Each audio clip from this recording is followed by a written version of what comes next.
दादर माहीम विधानसभा हा दोन्ही ठाकरेंचा बालेकिल्ला आहे आणि या ठिकाणी दोन्ही ठाकरेंचे इच्छुक उमेदवार सुद्धा आग्रही आहेत। यातील 190 आणि 194 या जागा वाटपामध्ये मनसेला देण्यात आल्याची माहिती मिळते। मात्र माहीम मधीलच 192 ही उद्धव ठाकरेंच्या प्रीती पाटणकर या माजी नगरसेविकेची जागा मिळावी यासाठी मनसेतील इच्छुक उमेदवार सुद्धा आग्रही आहेत। यशवंत किल्लेदार हे माहीम मधील मनसेचा चांगला चेहरा म्हणून ओळखले जातात, त्यामुळे माहीम मध्ये मनसेला योग्य जागा मिळाव्यात अशी इच्छुकांची अपेक्षा आहे। मनश्री पाठक आपल्यासोबत जोडल्या गेलेल्या आहेत। मनश्री, जागा वाटपाचं सूत्र हे जाहीर उद्या केलं जाणार नाही अशी माहिती आताच आपल्यापर्यंत पोहोचलेली आहे आणि या सगळ्या संदर्भात एक महत्त्वाचा मुद्दा आहे, तो म्हणजे दादर माहीम विधानसभा हा दोन्ही ठाकरेंचा बालेकिल्ला आहे आणि मनसे तिथे आपल्याला जास्तीत जास्त जागा मिळाव्यात यासाठी आग्रही आहे।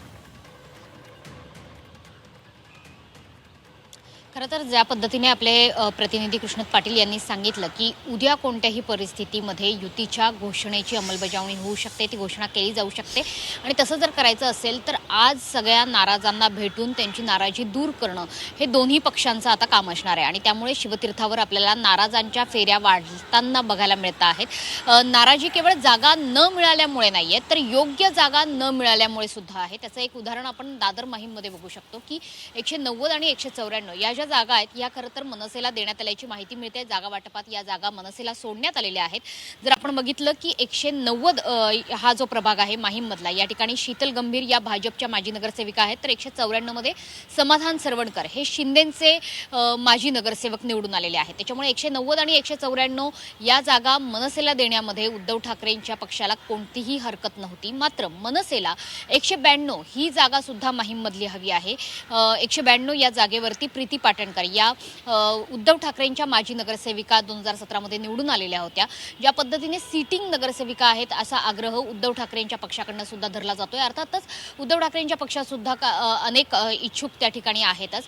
मात्र मनसेने गेल्या काही वर्षांमध्ये हा बालेकिल्ला बांधून काढलेला आहे, तो प्रबळ असा ठेवलेला आहे। इतकंच नाही तर यशवंत किल्लेदार हा दादर माहीम विधानसभा मतदारसंघामधला इथल्या प्रभागांमधला एक चांगला चेहरा म्हणून ओळखले जातात आणि त्यामुळेच योग्य ती जागा मिळावी याकरता सुद्धा मनसेतले इच्छुक आता आग्रही आहेत। त्याच्यामुळे जागा वाटप जरी झालं असलं, कागदावरती झालं असलं तरी सुद्धा ते तितकंसं पटलेलं आहे का इच्छुक उमेदवारांना हे सुद्धा लक्षात घेणं गरजेचं आहे। त्याच्यामुळेच एकीकडे काही इच्छुकांना जागा न मिळाल्याची खंत आहे, तर काही इच्छुकांना ज्यांना जागा मिळालेल्या आहेत त्यांना योग्य जागा मिळण्याची अपेक्षा आहे आणि म्हणूनच या ज्या शेवटच्या वाटाघाटी आहेत, ही जी शेवटची नाराजांची समजूत काढण्याचं काम आहे ते सध्या केलं जाते। शिवतीर्थवर सध्याच्या घडीला संदीप देशपांडे, अविनाश अभ्यंकर यांच्यासोबतच यशवंत किल्लेदार आणि भांडूपमधील काही इच्छुक उमेदवार हे या ठिकाणी येऊन पोहोचलेले आहेत। ज्यांना जागा मिळालेल्या नाही आहेत त्यांची देखील समजूत काढली जाते, तर ज्यांना योग्य जागांची अपेक्षा आहे त्यांना सुद्धा समजवलं जाते। एकंदरीतच आपल्या भावना मनसैनिक हे राज ठाकरेंपर्यंत सध्याच्या घडीला पोहोचवत आहेत। उद्याचा युतीच्या घोषणेचा जर मुहूर्त गाठायचा असेल तर सर्वात प्रथम या नाराजांचा प्रश्न सोडवणं हे अत्याधिक महत्त्वाचं आहे। अगदी मनश्री, जसं आपण सांगितलेलं आहे, या सगळ्या नाराजांचा प्रश्न हा मार्गी लावणं खूप गरजेचं आहे आणि आगामी काळामध्ये ते कशा पद्धतीने मार्गी लागतात हे सुद्धा पाहणं महत्त्वाचं ठरणार आहे। धन्यवाद दिलेल्या सविस्तर माहितीसाठी।